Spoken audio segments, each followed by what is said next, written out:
اللہ کے سوا اور کوئی رب نہ ہے نہ ہو سکتا ہے.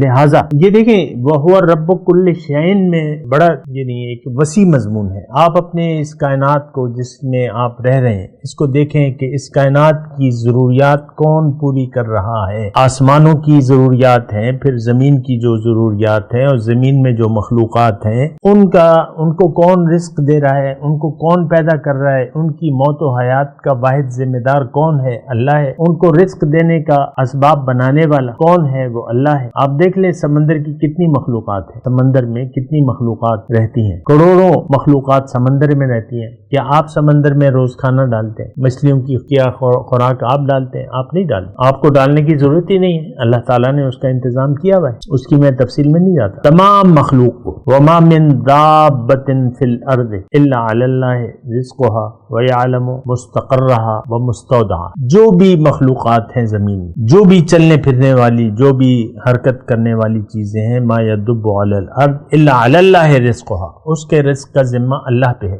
اور اس کی ویعلم مستقرها ومستودعها، یعنی اللہ تعالیٰ جانتا ہے. اس کے سارے حساب کتاب کا علم اللہ تعالیٰ کو ہے. اللہ تعالیٰ ہی پیدا کرنے والا ہے، اللہ تعالیٰ ہی مخلوق کی. اسی طرح دیکھیں ہم اگر پریشان ہیں تو اس وجہ سے کہ کل کیا ہوگا. رزق کی سب سے زیادہ پریشانی ہمیں رزق کی ہوتی ہے، لیکن آپ کو معلوم شاید نہیں ہے کہ آپ کی پیدائش سے پہلے آپ کا نصیب لکھا جا چکا ہے، آپ کا رزق تقسیم ہو چکا ہے. آپ کو کتنا رزق ملے گا اور کتنا نہیں ملے گا یہ اللہ تعالیٰ نے آپ کے لیے لکھ دیا ہے. نحن قسمنا بینہم معیشتہم فی الحیات الدنیا، دنیا کی زندگی میں سب کا اللہ تعالیٰ جو معیشت ہے وہ تقسیم کر دیا اللہ تعالیٰ.